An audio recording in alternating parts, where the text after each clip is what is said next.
कोई स्टील के ग्लास के अंदर रख के बम छोड़ रहा है, वो स्टील का ग्लास फट गया, उस गाड़ी के अंदर सनरूफ से जो है पटाखे छोड़ रहा है, वो पटाखे अंदर ही फूट गए, पूरी गाड़ी भस्म हो गई। ध्रुव राठी ने एक वीडियो में कुछ पटाखों के खिलाफ और पोल्यूशन के लिए बोल दिया, और यहाँ पे लोगों ने पटाखे छोड़ छोड़ के उसको जो वीडियो भेज रहे थे, तूने मना किया था, हमने तो छोड़े, हमने तो खूब छोड़े।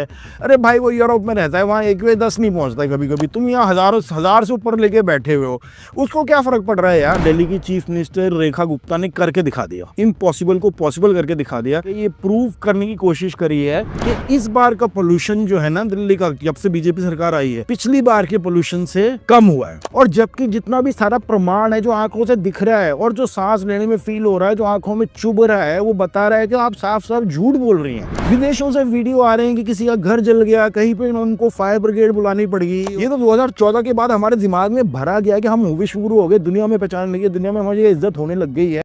विश्व गुरु बनने के चक्कर में भारतीयों ने पहले सिविक सेंस, फिर कॉमन सेंस और अब तो मुझे लगता है कि सेंस ही गंवा दी है।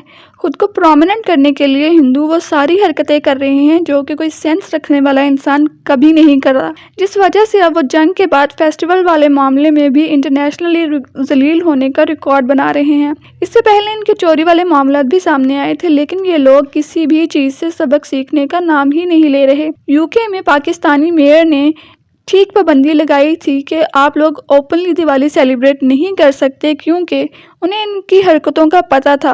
ये लोग विश्व गुरु बनने के चक्कर में इसी तरह की हरकतें करेंगे। पता नहीं इन्हें किस पागल ने कह दिया है कि ये लोग विश्व गुरु हैं। आप लोगों को अगर अपना इवेंट सेलिब्रेट करना है तो थोड़ा सराउंडिंग का भी ख्याल करना चाहिए। जैसे कि आप लोगों ने मुसलमानों की बारी में कहा था कि जो गली में ईद की नमाज नहीं पढ़ सकते कि भाई आने जाने वाली जनता को प्रॉब्लम होगी, तो अब जनता का ख्याल कहाँ गया, जबकि ऐसा कुछ है नहीं। Well, yesterday a shocking incident occurred in the Supreme Court of India. ऐसे ट्रिगर हुए कि आपको मुख्य न्यायाधीश CJI के ऊपर जूता उछालने की नौबत आ गई। इन सब बातों को जाने दीजिए, ये मैंने कहीं कुछ भी नहीं किया, परमात्मा की जैसी मर्जी वैसा हुआ। 70-75 साल का आदमी कह रहा है मैं सनातन का वो बर्दाश्त नहीं कर सकता, सनातन धर्म का मजाक बर्दाश्त नहीं कर सकता। अंकल जी रुक जाओ 4-5 साल, आप सनातन के पास ही पहुंच जाओगे यार, इतनी जल्दी किस बात की आप। वो अगर मुसलमान होता तो अब तक वो जेल जा चुका होता। और टीवी पे अर्नब गोस्वामी, नविका कुमार, रूबिका लियाकत और एक वो बंदर सी शक्ल वाला अमिश देवगन, वो ये लोग अब तक घंटे घंटे के प्रोग्राम आज तक चला रहे होते, ये कहते हुए कि भाई ये कौन सा जूता जिहाद शुरू हो गई है हमारे, कुछ भी नाम देते इसको है। ठीक है, पॉल्यूशन जिस कदर बड़ा है और लोगों का एटीट्यूड उस पॉल्यूशन को लेके जैसा हुआ है, और पॉलिटिशियंस ने देखो जैसे कहते हैं ना, politics is the art of making impossible possible. ये इस बार पॉल्यूशन के डिस्कशन के चलते दिल्ली की चीफ मिनिस्टर रेखा गुप्ता ने करके दिखा दिया, इम्पॉसिबल को पॉसिबल करके दिखा दिया।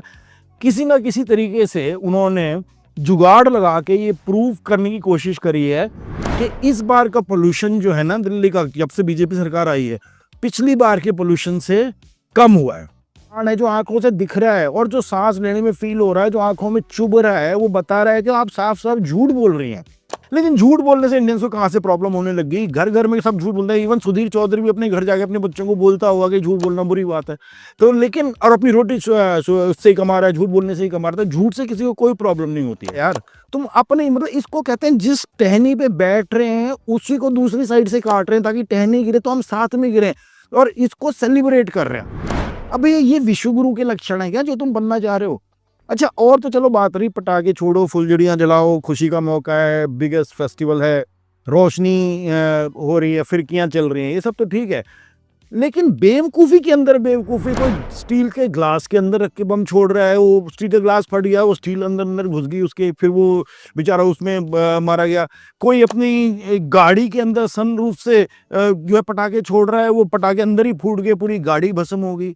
ये तो इंडिया की कहानी है। इस तरह के बहुत सारे गाने जो भी आपके डॉक्टर दोस्त वोस्त होंगे आपकी फैमिलीज में, वो बताएंगे दिवाली वाले दिन और उसके अगले दिन बॉर्न वार्ड्स में क्या हालत होती है। ये तो इंडिया में हो रहा है।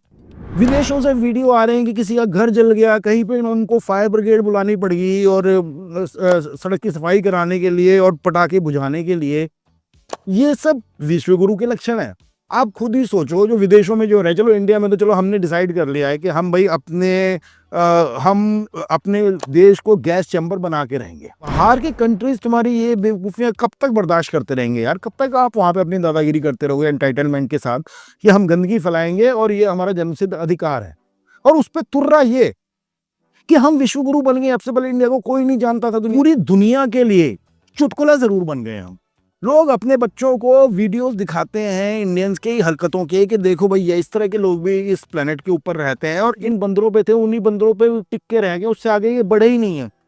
अरे कमाल का कैसा विश्व गुरु है आपका? ये एवोल्यूशन की थ्योरी से ध्यान आया, एक कोई वो स्वामी है लंबे लंबे बाल वाला, वो आके कैसी बातें करता है, उनको बुला भी लेते हैं पॉडकास्ट पे, कोई लड़की पूछ रही है उससे, तो ये एवोल्यूशन की थ्योरी झूठ है डार्विन की। जैसे आपने डार्विन की जो थ्योरी है उसी को नेगेट कर दिया कि इंसान बंदर से इवॉल्व ही नहीं हुए। तो भाई डार्विन ने कह दिया कि हम बंदर की संतान है। डार्विन ने क्यों कहा? क्योंकि डार्विन जिस देश से आता है उस देश में किसी के बाप कंफर्म ही नहीं है। वहाँ तो लड़की 18 साल की हुई और आजाद हो जाती है, थोड़े दिन इसके साथ, थोड़े दिन उसके साथ, थोड़े दिन उसके साथ, पता नहीं किसका बच्चा है। तो डार्विन ठीक कह रहे हैं कि बंदर की संतान है, क्योंकि डार्विन के बाप का पता ही नहीं है। क्योंकि आप मतलब इंटेलिजेंस की तो एक हाइट होती है, वहां पहुंच सकते हो, लेकिन बेवकूफ़ी की कोई डेप्थ नहीं होती, कितना भी आप बेवकूफ़ हो सकते हो। उसके बाद कह रहे हैं कि डार्विन जिस कंट्री से आता है वहां पे तो किसी को बाप का नाम ही नहीं पता होता है, वहां पे तो उनका आधार कार्ड पे, इसने आधार कार्ड वर्ड यूज़ किया या जो भी आइडेंटिफिकेशन वर्ड, लेकिन उसने आधार कार्ड वर्ड यूज़ किया, उस पर माँ का नाम लिखा होता है, बाप का नाम पता ही नहीं है। और बाप का नाम क्यों नहीं पता है? क्योंकि वहाँ की लड़की, ये वर्ड्स हैं, वहाँ की लड़की 18 साल की होते ही आज़ाद हो जाती है। जैसे कि लड़कियों का आज़ाद होना कोई बहुत बुरी बात है, बहुत बहुत क्राइम है। आज़ादियों में लड़कियों की भागीदारी नहीं होनी चाहिए। वहाँ की लड़की आज़ाद हो जाती है तो फिर उन्हें पता ही नहीं होता कि कौन किसका बाप है, ये जो इनके बच्चे, इनका बाप कौन है। पता नहीं कहाँ से ये डेटा स्टैटिस्टिक्स ढूंढ के निकाल के लेके आते हैं कि लड़कियां आज़ाद हो जाती हैं और उनके बाप, और ये सब जस्टिफिकेशन दिया जा रहा है to deny the theory of evolution. दुनिया की किसी भी यूनिवर्सिटी में, किसी भी गुरुकुल में जाके, किसी भी मदरसे में जाके, मदरसे में तो चलो फिर इससे भी बेवकूफ़ी की बातें होती हैं, मैं इसी लेवल की तो होती हैं कम से कम, ठीक है, ये जाके आप सुन लो इस तरह का लॉजिक तो मैं मान जाऊंगा।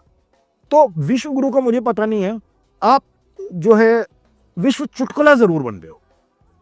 और जो लोग अक्सर ये आके कैमरा के सामने बोलते रहते हैं ना कि 2014 से पहले हिंदुस्तान को कोई नहीं जानता था, हाँ इस तरह से कोई नहीं जानता था।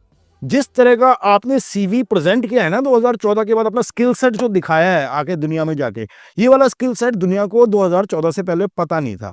अब लोग बार बार बोलते हैं कि मैं घुमा फिरा के बात लेके 2014 और मोदी वोदी पे ही क्यों लेके आ जाता हूँ। एक चीज़ आपको समझनी चाहिए कि ये बिना कुछ करे धरे ये एंटाइटलमेंट की फीलिंग हमारे दिमाग में जो भरी गई है, I mean politicians are not the only ones to be blame, हम में खुद में भी अकल होनी चाहिए, लेकिन हमारे में नहीं है। ये तो 2014 के बाद हमारे दिमाग में भरा गया है कि हम विश्व गुरु हो गए, दुनिया में पहचान लगी है, दुनिया में हमारी इज्जत होने लग गई है। ये अच्छे खासे पढ़े लिखों के दिमाग में भी घुसा दी गई है, जबकि ऐसा कुछ है नहीं। लोग आपके ऊपर हंसते हैं, साथ ही साथ आपको ऐसे भी वीडियो मिलते हैं जहाँ पे इंडियंस के खिलाफ रेसिज्म हो रहा है। एनीवेज, इनकी तो यही हरकतें रहेंगी, ये लोग नहीं सुधरेंगे। अगर आपको वीडियो अच्छी लगे तो please like, share and subscribe करें और कमेंट सेक्शन में अपनी कीमती राय का इजहार ज़रूर करें।